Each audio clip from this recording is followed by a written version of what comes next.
Nah, jadi untuk melangkah lebih lanjut Bapak Ibu semua, kami ingin sekarang mendengarkan penjelasan bagaimana perjuangannya Pak Dr. Madesari ini, kemudian dilanjutkan sebentar lagi oleh bagaimana kesaksian daripada Pak Virguna Bagosoka yang mempunyai channel banyak di Jakarta, yang semangatnya tidak kurang mengawal industri kita. Kami persilahkan Pak Madesari, waktunya sama Pak 10 menit, dan Bapak sekarang sudah mulai tepat pukul 10 di jam saya ya Bapak Ibu. Kami persilahkan Pak Made.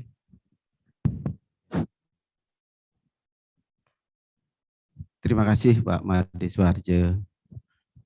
Om Swastiastu. Yang terhormat Bapak-Bapak semua yang ada di depan, saya tidak sebut satu persatu. Izinkan saya menyampaikan terkait dengan masalah persidangan berarti. Jadi yang pertama tadi kan latar belakang kenapa sampai judicial review terjadi sudah disampaikan oleh Bapak pribadi. Saya lanjutkan berikutnya di persidangan. Sebenarnya saya sudah buat PowerPoint. Di PowerPoint itu sebenarnya ada cuplikan-cuplikan video sehingga saya menyampaikan apa adanya. Gitu. Tapi ini karena waktunya ini sangat terbatas, kalau yang berkenan untuk mendapatkan PowerPoint yang ada videonya mungkin bisa di-share screen ya. Jadi bisa di siapa tahu yang belum dapat menonton. Di sana ada cuplikan-cuplikannya.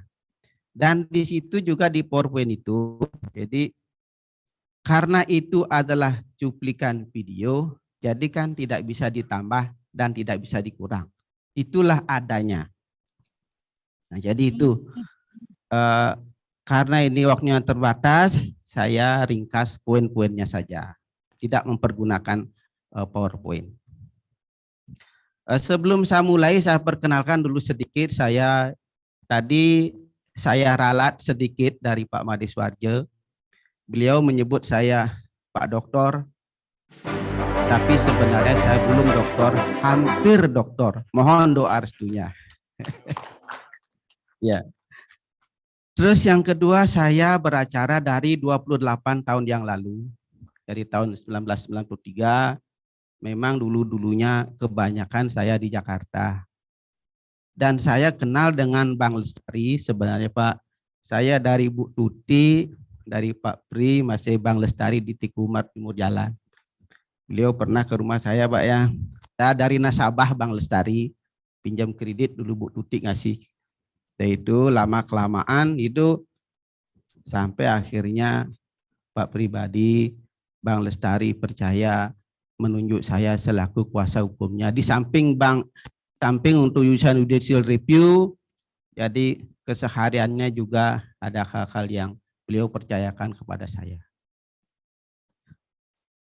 Nah terus mengenai persidangan, jadi saya sambung tadi keterangan dari Bapak Dirut. Sebenarnya sebelum mengajukan judicial review, ini saya review sedikit karena bagaimanapun ini adalah kenangan sejarah.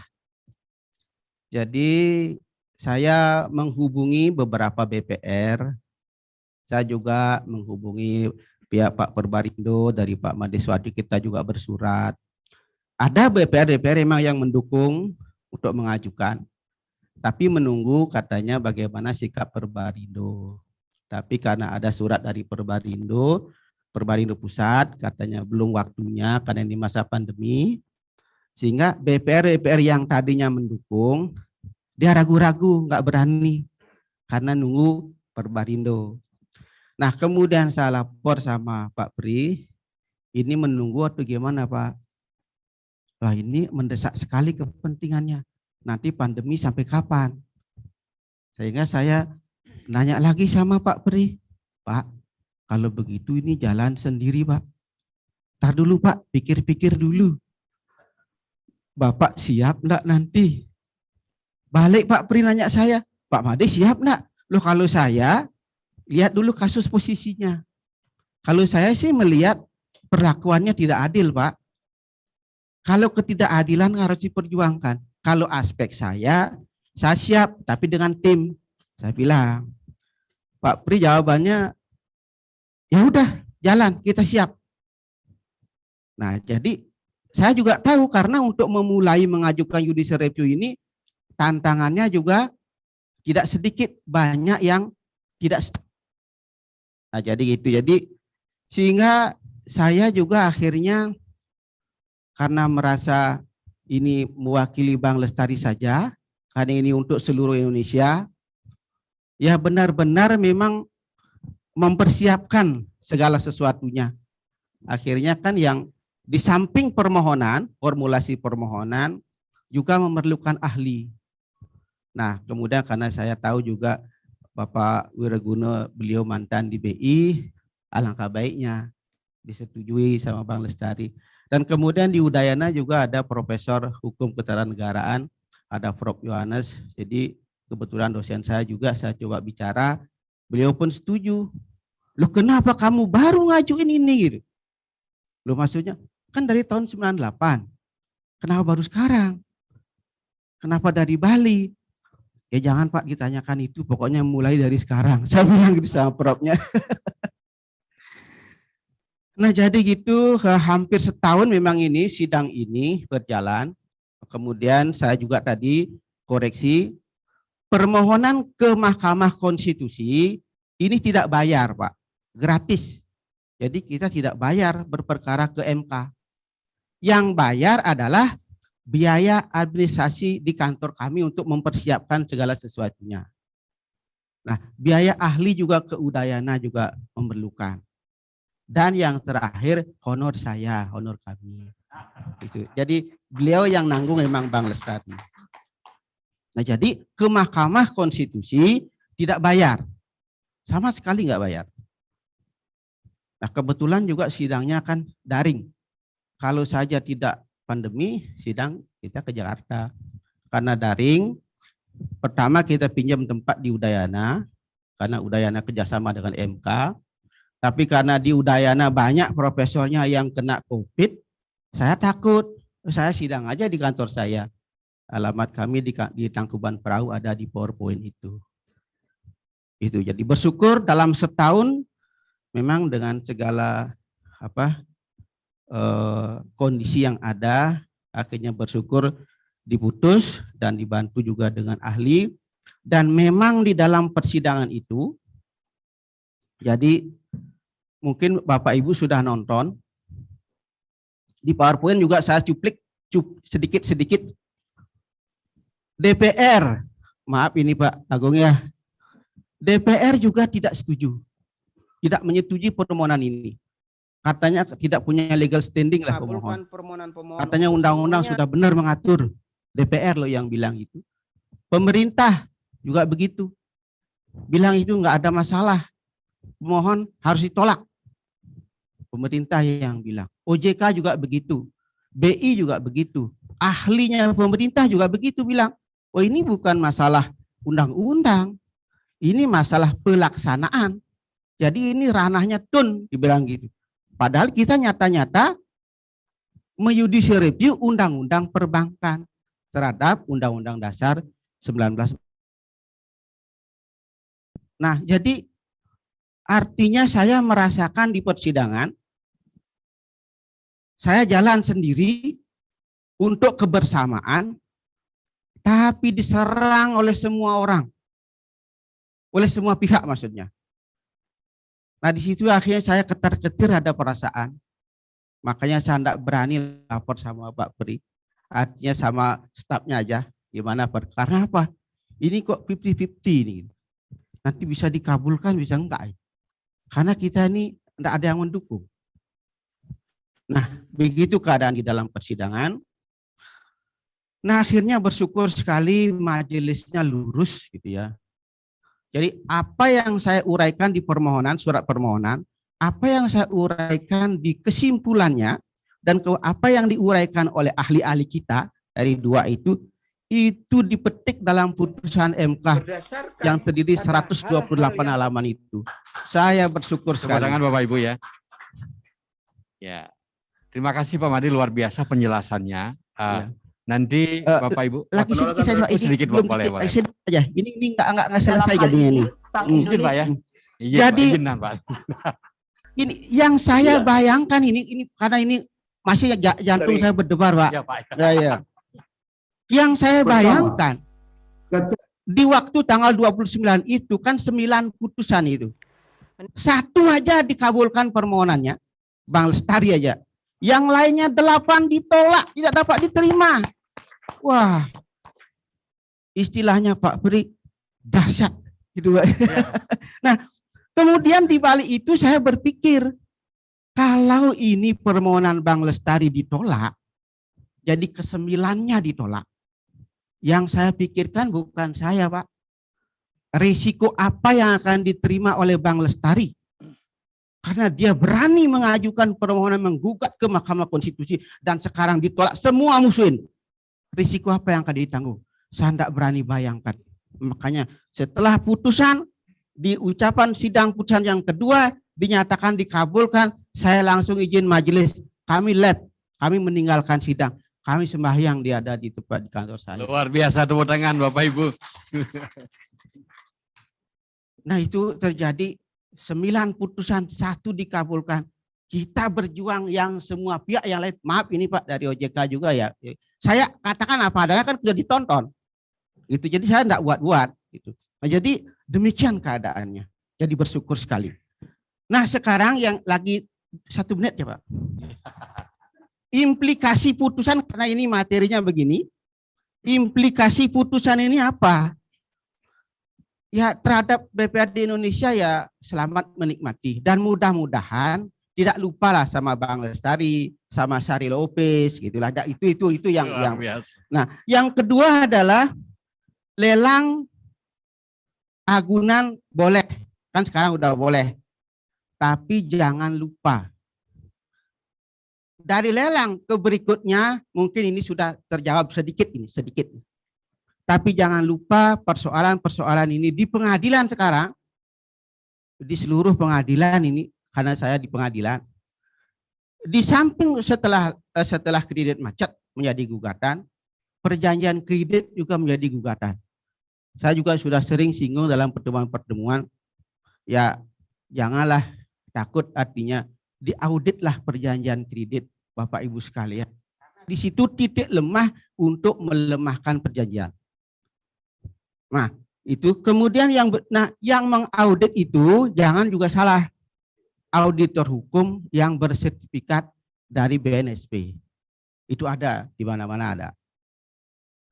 Nah, kemudian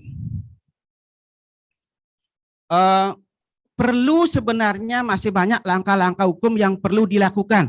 Karena di sini para pejabat-pejabat banyak. Hal-hal yang menjadi kendala BPR secara hukum, ini putusan Mahkamah Konstitusi ini dapat dijadikan titik tolak. Ini dikabulkan, yang lain. Kalau memang itu menyebabkan BPR itu diperlakukan tidak adil, dianak tirikan itu misalnya kan. Nah itu saran saya, dengan adanya putusan MK ini, berikutnya hal-hal yang sekiranya menyebabkan BPR terhambat, sekiranya cocok untuk ini dipikirkan kembali untuk diperjuangkan secara hukum. Karena apa? Karena sudah ada satu contoh putusan yang sekiranya patut untuk dirujuk, putusan Mahkamah Konstitusi, putusan yang tertinggi. Ini aja putusan MK yang tertinggi, apalagi terhadap putusan pelaksana, POJK, Menkeu, dan sebagainya. Kalau itu menyebabkan ada hal-hal yang memang itu merugikan BPR, mari kita pikirkan. Seizin juga bimbingan dari POJK.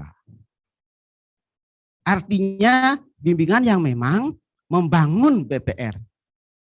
Kalau memang hal-hal yang menghambat, contoh saya katakan ya, digitalisasi pelayanan BPR, itu programnya Pak Jokowi kok.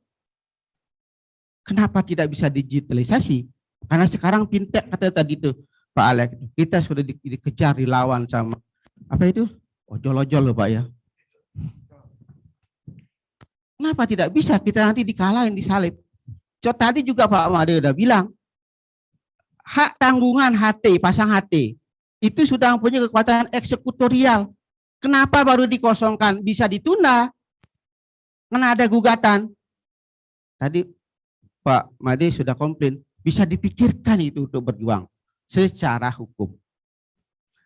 Nah, itu sekiranya Pak, jadi yang bisa sampaikan, masih banyak yang harus perjuangkan, ya kita syukuri yang sudah kita dapat perjuangkan, masih banyak yang harus diperjuangkan, dan terakhir adalah memang nanti sistem berakibat pada sistem pembukuan agar merujuk pada putusan MK yang nanti orang-orang akunting yang akan mengetahui. Baik, terima kasih Pak Made.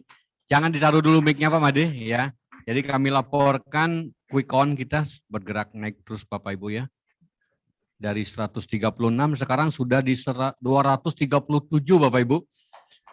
Tepuk tangan ya. Jadi ini antusias daripada teman-teman atas kehadiran Bapak-Bapak para pejuang BPR yang duduk di depan ini. Sekali lagi tepuk tangan buat Pak Madisari. Saya lupa sedikit Pak. Boleh Pak. Kan kita punya ini grup BPR iya, sama Sari Lopez. Jadi yang belum masuk grup, ini konsultasinya gratis, dipersilahkan menghubungi di BPR Lestari, di BPR untuk komunikasi. Boleh masuk grup, disitulah tempat berkonsultasi secara gratis. Terima kasih. Baik, terima kasih Bapak Ibu. Saya tambahkan, saya mau laporkan dengan Pak Madisari, jumlah grup kita yang sudah hadir itu 86 BPR sudah bergabung Bapak Ibu. Di grupnya Pak Sari Lopez. Jadi di sana boleh diskusi Bapak Ibu dengan diskusi-diskusi tentang permasalahan kita. Nah, itu tidak dibayar Bapak Ibu.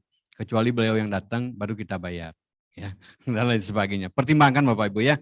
Dan kemudian Pak Made sebagaimana disampaikan tadi, perjalanan beliau ini luar biasa kalau diceritakan, ibarat yang mencari kitab suci itu Bapak Ibu. Ya, banyak Sungguh Kong ya, ada Sungguh Kong di sini. Yang jenggotnya panjang. Itu Pak Sungguh Kong. Jadi perjuangan beliau penuh rintangan dan tantangan akhirnya dapat dicapai. Terima kasih Pak, luar biasa untuk kita Bapak Ibu ya. Kami menyampaikan terima kasih. Kemudian yang selanjutnya, yang terakhir beliau sempat sampaikan tadi menyangkut mengenai audit legal. Jadi Bapak Ibu memang itu benar. Bagaimana sahnya suatu perjanjian, unsur-unsurnya itu bisa memenuhi kriteria Kitab Undang-Undang Hukum Perdata 1320, sehingga kalau ini sudah sah baru kita bisa beracara ya Pak Made ya. Kalau seandainya ini cacat, ada cilaka hukum istilah Pak Gung Panji, itu susah Bapak Ibu. Sehingga ini bisa menjadi undang-undang kalau sudah memenuhi kualifikasi 1338 sebagai dasar daripada MK untuk atau hakim untuk melakukan pemutusan. Pak Made, sebelum saya tutup, satu lagi Pak, Bapak belum cerita bagaimana teknis kita untuk melaksanakan lelang ini Pak. Bapak menyebutkan di sana ada add the comment, itu Bapak belum ulas tadi. Lagi 2 menit Pak. Ya, jadi di amar putusan kan menyebutkan bahwa Bank Umum dan BPR dapat sebentar ya, saya lupa ini. Bapak yang lain silahkan, ada minuman di depan Bapak Ibu semua, silahkan nikmati. Kalau yang minumannya sudah habis silahkan nikmati yang ada di samping Bapak Ibu. Jadi majelis menegaskan prase Bank Umum dalam pasal 12 ayat 1 itu harus dimaknai bank umum dan bank perkreditan rakyat. Jadi Bank Umum dan Bank Perkreditan Rakyat dapat mengambil alih agunan melalui lelang kredit macet nasabahnya. Jadi BPR dan Bank Umum dapat mengambil alih agunan melalui lelang. Artinya BPR sekarang dapat membeli agunan kredit macet nasabahnya melalui lelang. Nah, bagaimana teknisnya sekarang? Caranya itu bagaimana? Itu nanti dapat dikoordinasikan oleh pelaksana teknis. Kalau urusan lelang di kantor lelang, kalau urusan nanti kaitan dengan pengawasannya, kaitan dengan POJK. Kemarin setelah putusan Mahkamah Konstitusi, saya coba cek kantor lelang Denpasar, apakah sudah bisa nerima lelang yang bank boleh sebagai peserta atau belum? Jawabannya adalah sudah. Itu. Nah, jadi sekarang untuk membuktikan, karena begini Pak, kadang-kadang ya antara yang diucapkan, petugas yang mengucapkan dengan pelaksananya bisa beda. Makanya Bapak-bapak sekarang kalau yang punya sudah mau rencana lelang, coba diajukan lelang. Kemudian kalau tidak ada peminatnya, coba dibeli oleh BPR. Dihambat apa tidak? Kalau sudah terjadi, kalau diizinkan, mari kita kolaborasi dengan saya. Itu. Apakah benar nanti tidak dijalankan atau tidak? Itu. Jadi kami siap untuk itu karena putusan Mahkamah Konstitusi itu adalah berlaku seketika sejak saat diucapkan. Jadi dari sejak diucapkan itu sudah berlaku, tidak ada upaya hukum lain. Terima kasih Pak Made. Pak Made, satu lagi. Jadi teknis khususnya itu Bapak Ibu, karena nanti kan ada pegawai bank yang ditunjuk untuk bertindak untuk dan atas nama Pak. Apakah unsur at the comment itu yang dimaksud Pak? Mungkin itu perlu ditegaskan lagi sedikit sehingga pada saat seseorang itu ditunjuk, apa yang dibutuhkan pada saat seseorang itu menjalankan perintah daripada BPR-nya Pak. Ya, dalam pikiran saya dengan akte dokumen itu Pak. Dalam pikiran saya, tapi teknis pelaksanaan indikator lelang ini coba nanti Bapak-bapak kalau yang ada lelang itu misalnya coba dulu dilaksanakan, nanti gimana teknisnya. Tapi prinsipnya bagi putusan MK adalah BPR boleh beli. Teknisnya bagaimana silakan. Sorry. Jadi prinsip putusan ini adalah BPR boleh mengambil alih agunan melalui lelang. Prinsip. Teknisnya bagaimana? Kalau urusan lelang, urusan pengawasan di OJK dari OJK. Itu. Baik, terima kasih Pak kandidat calon doktor kita. Ya, luar biasa. Semoga cepat selesai Pak. Katanya masih lagi sedikit Pak. Jadi ini beliau semakin terkenal di BPR. Terlebih quick account untuk grupnya ini sudah mulai nambah lagi Pak. Jadi saya amati itu ramai sekali diskusinya beliau. Dan beliau menyempatkan diri untuk membaca masalah-masalah yang disampaikan oleh sahabat kita. Terima kasih Bapak Madisari yang telah memberikan pemaparan sejarah perjuangan beliau yang begitu banyak rintangan dan hambatan, bahkan tidak sedikit yang mencibir dan lain sebagainya, memandang sebelah mata. Adapun ada yang menyebut kajiannya terlalu dangkal dan lain sebagainya. Nah, ini kami tidak ngerti. Jadi kondisi seperti itu dan akhirnya kemenangan ini menjadi hadiah buat kita semua. Nilainya berapa Bapak Ibu? Nilainya tidak terhitung. Jadi nilainya sebesar kredit yang kita berikan. Nilainya sebesar kredit bermasalah yang muncul. Manakala ini tidak bisa diselesaikan. Terbayang tadi apa yang disampaikan oleh beliau, oleh Pak calon kandidat doktor kita, bagaimana ini gagal. Ini tentu akan memberikan risiko reputasi kepada BPR yang kebetulan menjalankan bisnis sebagai bisnis reputasi. Terima kasih Bapak Ibu semua. Bapak Ibu yang hadir pada webinar ini, begitu juga sahabat-sahabat dari yang lewat WA dan lewat virtual.